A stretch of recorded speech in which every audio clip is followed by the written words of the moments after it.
ओम नमः शिवाय नमस्कार बन्धुসকল পুনে এটা গুৰুত্বপূৰ্ণ ভিডিঅ'লৈ স্বাগতম জনাইছো ছেপ্টেম্বৰ মাহটো সিংহ ৰাশি জাতক জাতিকাসকলক কিদৰে পাৰ হ'ব কেনে ধৰণৰ পৰিৱৰ্তন লৈ আহিছে সকলোখিনি তথ্য জানিব পাৰিব এই ৰাশিফল ভিডিঅ'টো হৈছে চন্দ্ৰমা গতি আধাৰিত ৰাশিফল 2025 চনৰ ছেপ্টেম্বৰ মাহৰ ৰাশিফল অনুসৰি এই মাহটো বিশেষকৈ সিংহ ৰাশিৰ লোকসকলৰ বাবে মধ্যমীয়া দেখা পোৱা গৈছে বিশেষকৈ সমান্তৰালকৈ আপোনালোকৰ ৰাশি দ্বাদশ স্থানত লক্ষ্মীনাৰায়ণৰ ৰাজযোগো গঢ় লৈ উঠিছে এনে পৰিস্থিতিত সিংহ ৰাশিৰ লোকসকলে সমাজত সন্মান লাভ কৰাৰ লগতে আৰ্থিক সুবিধা লাভ কৰিব পাৰে এই মাহত একে সময়তে আপুনি ডাঙৰ ভাই ভনীৰ পৰা ভাল লাভান্বিত হ'ব বিশেষকৈ তেওঁলোকৰ পৰা সাপোৰ্ট পাব বুলি কৈছে আবেগিক সহায় লাভ কৰাৰ সম্ভাৱনা আছে ইয়াৰ লগতে ডাঙৰ বিনিয়োগ কৰিব পাৰে এই মাহত কিন্তু আগন্তুক দিনত আপোনালোকৰ আৰ্থিক অৱস্থাও ভাল ফল দিব যদি বিনিয়োগ কৰিব পাৰে সৎ কামত বা ভাল কামত নিশ্চয়কৈ উপকৃত হ'ব ভাল এটা প্ৰতিফলন দেখিবলৈ নিশ্চয়কৈ আপোনালোকে সক্ষম হ'ব বুলি কৈছে এই মাহটো বিশেষকৈ সূৰ্য বুধ আৰু কেতু আপোনালোকৰ ৰাশি থাকিব বিশেষকৈ মঙ্গল গ্ৰহ দ্বিতীয় স্থানত শুক্ৰ দ্বাদশ স্থানত আৰু বৃহস্পতি একাদশ স্থানত গোটেই মাহটো আপোনালোকৰ থাকিব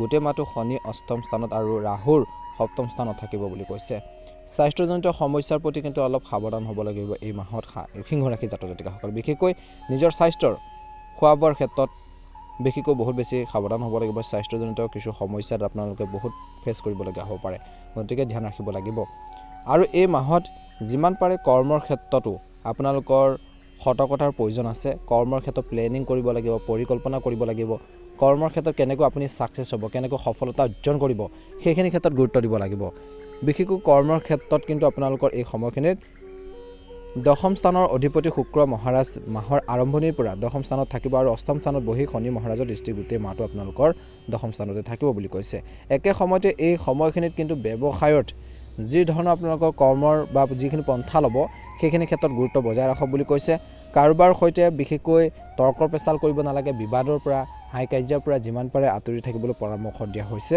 আৰু এই মাহত কিন্তু আপোনালোকে নিজৰ কৰ্মৰ প্ৰতি সৎ হওক বুলি কৈছে কাৰোবাৰ কথা শুনি পেলাই যিকোনো ঠাইত বিনিয়োগ নকৰিব গতিকে ধ্যান ৰাখক কাৰোবাৰ ষড়যন্ত্ৰৰ আপোনালোকে বলি হ'বলগীয়া হ'ব পাৰে বুলি কৈছে বিশেষকৈ ধ্যান ৰাখিব লাগিব বুলি কৈছে অলপ দৌৰাদৌৰি হ'ব কামৰ আৰু সমস্যাবোৰ বিশেষকৈ এই মাহৰ শেষৰ দলৈ কমি আহিব কৰ্মৰ ক্ষেত্ৰত আপুনি এটা ভাল অনুকূল ফলাফল লাভ কৰিবলৈ সক্ষম হ'ব বুলি কৈছে চাকৰি বা কেৰিয়াৰৰ ক্ষেত্ৰত সৰু সৰু বিশেষকৈ সমস্যা আপোনালোকৰ এই মাহত দেখা দিব পাৰে বুলি কৈছে গতিকে এই মাহত যিমান পাৰে আপোনালোকে নিজৰ চাকৰি জীৱনত বা কৰ্ম জীৱনত নিজৰ কৰ্মৰ প্ৰতি ধ্যান ৰাখক নিজৰ কাম কাজখিনি কেনেকৈ সম্পূৰ্ণ কৰিব পাৰি নিজৰ টাৰ্গেটখিনি কেনেকৈ আপোনালোকে কমপ্লিট কৰিব পাৰি সেইখিনি ক্ষেত্ৰত গুৰুত্ব প্ৰদান কৰিব লাগিব একে সময়তে হাই কাজিয়া তৰ্ক পেচালৰ পৰা আঁতৰি থাকিব লাগিব বুলি কৈছে যিকোনো বিবাদৰ পৰা আপোনালোকে আঁতৰি থাকিলে ভাল হ'ব বুলি কৈছে একে সময়তে ব্যৱসায় ক্ষেত্ৰতো আপোনালোকৰ মধ্যমীয়া দেখা পোৱা গৈছে এই মাহটোত কিন্তু ব্যৱসায় ক্ষেত্ৰত অলপ সাৱধানে ব্যৱসায় ক্ষেত্ৰত বিনিয়োগ কৰিব লাগিব বুলি কৈছে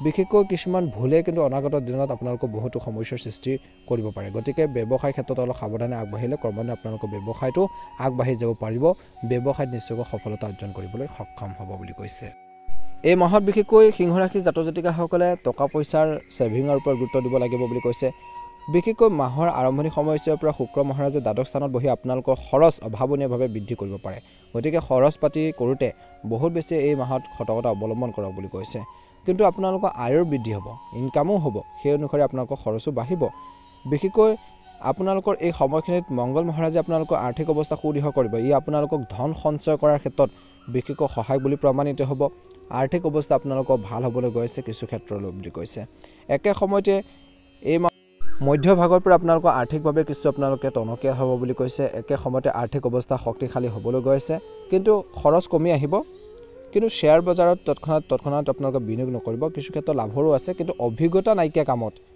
বিশেষকৈ আপোনালোকে এই মাহত তৎক্ষণাত আগবাঢ়িবলৈ নালাগে গতিকে ধ্যান ৰাখিব যি কামত আপোনালোকৰ অভিজ্ঞতা নাই নলেজ কম আছে জ্ঞান অভিজ্ঞতা কিছু আপোনালোকৰ কম আছে সেই কামত কিন্তু তৎক্ষণাত আগবাঢ়িব নালাগে সিংহ ৰাশিৰ জাতক জাতিকাসকলে জনা শুনা বা অভিজ্ঞ ব্যক্তিৰ পৰা পৰামৰ্শ লওক গাইডেন্সখিনি লৈ ল'ব নিশ্চয়কৈ উপকৃত হ'ব ভাল এটা ফলাফল আপোনালোকে দেখিবলৈ সক্ষম হ'ব বুলি কৈছে বিশেষকৈ আপোনালোকৰ পাৰিবাৰিক জীৱনতো এটা ভাল এটা প্ৰতিফলন দেখিব এই মাহত কিন্তু পাৰিবাৰিক জীৱনটো অলপ স্বাভাৱিক হ'বই বিশেষকৈ দ্বিতীয় ঘৰত মঙ্গল মহাৰাজ বহিব যাৰ বাবে আপোনালোকৰ কথা বতৰাত কিন্তু আপোনালোকৰ কিছু খুব থাকিব শনিদেৱৰ দৃষ্টি ইয়াৰ পৰা থাকিব এনে পৰিস্থিতিত আপুনি আপোনালোকৰ পৰিয়ালৰ সদস্যৰ লগত ভালদৰে আপোনালোকৰ কথা বতৰা পাতিব লাগিব ব্যংগাত্মক শব্দ ইউজ নকৰিব কথা কওঁতে সাৱধান হ'ব লাগিব বুলি কৈছে কাৰো মনত আঘাত নিদিব কাৰোবাৰ মনত আঘাত পোৱাকৈ কথা নক'ব গতিকে ধ্যান ৰাখক নহ'লে সমস্যা হ'ব পাৰে, সম্পৰ্ক নষ্ট হ'ব পাৰে, গতিকে ধ্যান ৰাখিব লাগিব বুলি কৈছে।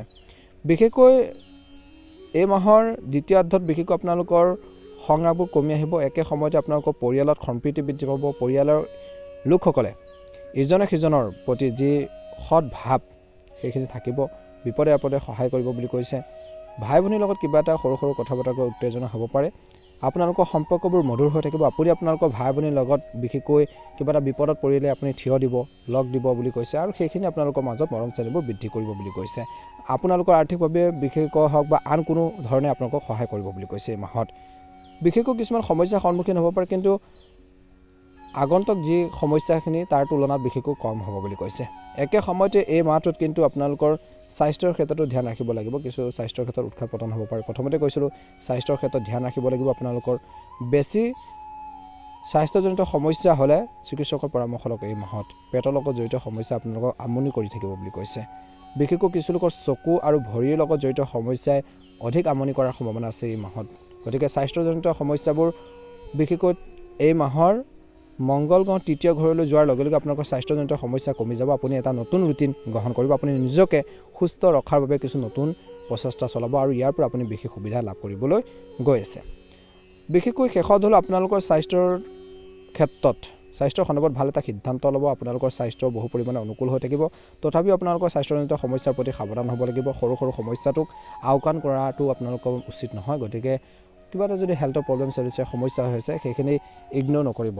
সেই সমস্যাখিনি কেনেকৈ সমাধান কৰিব পাৰি সেইখিনি ক্ষেত্ৰত গুৰুত্ব প্ৰদান কৰিলে নিশ্চয়কৈ অনুকূল ফলাফল লাভ কৰিবলৈ সক্ষম হ'ব বুলি কৈছে। গতিকে এই কামখিনিৰ ক্ষেত্ৰত অলপ গুৰুত্ব প্ৰদান কৰক, নিশ্চয়কৈ ভাল এটা প্ৰতিফলন দেখিব বুলি কৈছে। এই মাহটোত বিশেষকৈ কৰ্মৰ ক্ষেত্ৰত কিন্তু ষড়যন্ত্ৰৰ বলি হ'বলগীয়া হ'ব পাৰে। গতিকে অলপ সতৰ্কতা অৱলম্বন কৰক। এই মাহটো সিংহ ৰাশিৰ জাতক জাতিকাসকলে বিভিন্ন কৰ্মৰ ক্ষেত্ৰত জড়িত লোকসকলৰ বিশেষকৈ বহুত বেছি আত্মবিশ্বাসী হৈ কামখিনি কৰিব। নিজৰ ওপৰত বিশ্বাস থাকিব। কিবা এটা কাম কৰিব যদিও বিশেষকৈ যেতিয়া মনত আপোনালোকৰ বিশ্বাসটো থাকিব, আত্মবিশ্বাস থাকিব, কনফিডেঞ্চ থাকিব, নিশ্চয়কৈ সফল হ'ব আৰু সেইখিনি আপোনালোকৰ ভৰপূৰ হৈ থাকিব এই মাহত। গতিকে সেই অনুসাৰে আপোনালোকে কামখিনি কৰি যাওক। কিন্তু যিকোনো কাম কৰোঁতে এই মাহত সিংহ ৰাশিৰ জাতক জাতিকাসকলে খৰখেদাকৈ কৰাটো উচিত নহয়, নহ'লে নিজৰে সমস্যা হ'ব পাৰে। যি কামেই নকৰক শান্তিপূৰ্ণভাৱে ধৈৰ্য ধৰি কামখিনি কৰি যাওক। নিশ্চয়কৈ আপুনি সফল হ'ব বা সফলতা অৰ্জন কৰিবলৈ সক্ষম হ'ব বুলি কৈছে। প্ৰেৰণাদায়ক হ'ব এই মাহত আৰু আপোনালোকৰ নেতৃত্বৰ যি ক্ষমতা অধিক বৃদ্ধি পাব এই মাহত। বিশেষকৈ আপোনালোকে নেতৃত্ব দিয়াৰ যি যোগ্যতা সেইখিনি আপোনালোকে অৰ্জন কৰিব। একে সময়তে এই মাহটোত কিন্তু সিংহ ৰাশি জাতক জাতিকাসকলক কৈছে যে মাহৰ আৰম্ভণিৰ পৰা লাভ আৰু খৰচ দুয়োটাই সমান হ'ব। গতিকে প্ৰথমতে কৈছিলোঁ যে খৰচ পাতি নিয়ন্ত্ৰণ কৰিব লাগিব। আয় হ'ব, ইনকাম হ'ব, সেই অনুসাৰে কিন্তু খৰচো আপোনালোকৰ এই মাহত যথেষ্ট বৃদ্ধি পোৱাৰ সম্ভাৱনা আছে। গতিকে ছেভিঙৰ ওপৰত গুৰুত্ব দিব লাগিব। যধে মধে টকা পইচা খৰচ নকৰিব, নহ'লে আপোনালোকৰ মাহৰ শেষৰ ফাললৈ টকা পইচাৰ ক্ষেত্ৰত বহুত বেছি নাটনি হ'বলগীয়া পৰিস্থিতিৰ সৃষ্টি হ'ব পাৰে বা ঋণ ল'বলগীয়া তেনেকুৱা বা ধাৰ ল'বলগীয়া পৰিস্থিতিৰ সৃষ্টি হ'ব পাৰে। গতিকে ধ্যান ৰাখিব লাগিব। একে সময়তে ব্যৱসায়ীসকলো যাত্ৰাত আপোনালোকে যাব এই মাহত। বিশেষকৈ ধনৰ প্ৰবাহ অব্যাহত থাকিব। বিশেষকৈ ব্যৱসায়ত কিছু বাধা আহিব পাৰে, কিন্তু মাৰ্কেটত বা বজাৰত আপোনালোকৰ কম্পিটিশ্যন হ'ব, প্ৰতিযোগিতাৰ বৃদ্ধি পাব পাৰে বুলি কৈছে। কিন্তু সম্পৰ্ক বেয়া হ'বলৈ নিদিব। সংগীৰ ওপৰত অত্যধিক হেঁচা দিয়া বা নিজৰ ইচ্ছা জাপি দিয়াৰ পৰা বিৰত থাকিব লাগিব এই মাহত। গতিকে মনত ৰাখিব এই দিশটোৰ প্ৰতি, নহ'লে আপোনালোকৰ সম্পৰ্কত কিছু সমস্যা হ'ব পাৰে। গতিকে অলপ সতৰ্কতা অৱলম্বন কৰিলে নিজৰ বাবে ভাল হ'ব। স্বাস্থ্যৰ ক্ষেত্ৰতো এই মাহটো সাৱধানতা অৱলম্বন কৰাটো প্ৰয়োজন আছে। কিছু লোকৰ দীৰ্ঘদিনীয়া ৰোগ বা ঋতুভিত্তিক সংক্ৰমণে আপোনালোকক অলপ অসুবিধা দিব পাৰে।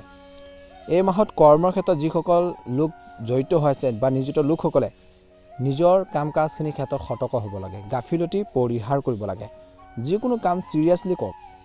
বিশেষকৈ আপোনালোকে সেইখিনি ক্ষেত্ৰত যাতে ভুল নহয় বা কাৰোবাৰ কথা শুনিবলগীয়া নহয় বা নিজৰে আপোনালোকৰ সমস্যা নহয়, তাৰ প্ৰতি কিন্তু ধ্যান ৰাখিব লাগিব। সেই অনুসাৰে আপোনালোকে নিজৰ কামখিনি চম্ভালিবৰ বাবে চেষ্টা কৰক বুলি কৈছে। নিশ্চয়কৈ সকাহ পাব। আপোনজনৰ পৰা সহায় আপোনালোকে এই মাহত লাভ কৰি থাকিব। বিশেষকৈ এই মাহত প্ৰতিকাৰ স্বৰূপে আপোনালোকে কাম কৰিব পাৰে। পাৰিলে প্ৰতিদিনে সূৰ্য আপোনালোকে পানী আগবঢ়াওক আৰু আদিত্য হৃদয় স্তূপ আপোনালোকে পাঠ কৰিলেও উপকৃত হ'ব। আৰু কিছুমান উপায় আছে আপোনালোকে এই মাহটোত আপোনালোকে অৱলম্বন কৰিলে নিশ্চয়কৈ ভাল হ'ব। বিশেষকৈ মংগলবাৰে শ্ৰী ৰাম ভক্তৰ বজৰংবলীক আপোনালোকে পূজা কৰক, নিশ্চয়কৈ অনুকূল ফল লাভ কৰিবলৈ সক্ষম হ'ব বুলি কৈছে। একে সময়তে এই সময়খিনিত বৃহস্পতিবাৰে শ্ৰী বিষ্ণুজী বা ৰামজীৰ মন্দিৰলৈ গৈ পূজা কৰিব। এনে কৰিলে আপুনি আৰ্থিক সুবিধাৰ লগতে মানসিক শান্তি পোৱাৰ সম্ভাৱনা দেখা পোৱা গৈছে। গতিকে এই গোটেইকেইটা যদি আপোনালোকে প্ৰতিকাৰ আপোনালোকে নিশ্চয়কৈ পালন কৰে, অনুকূল ফলাফল লাভ কৰিব বুলি বিশ্বাস কৰা হৈছে। যদিহে আপোনালোকে নতুনকৈ চাইছে আমাৰ চেনেলটো ছাবস্ক্ৰাইব কৰি দিব, ভিডিঅ'টো পাৰিলে শ্বেয়াৰ কৰি দিব, লাইক এটা কৰি আমাৰ মনোবল বঢ়োৱাত সহায় কৰিব। আপোনালোকৰ সুস্বাস্থ্য কামনা কৰিছোঁ। আপোনালোকৰ দিনটো শুভ হওক, আহি থকা দিনবোৰ সুন্দৰভাৱে পাৰ হওক। ওম নমঃ শিৱায়, হৰ হৰ মহাদেৱ।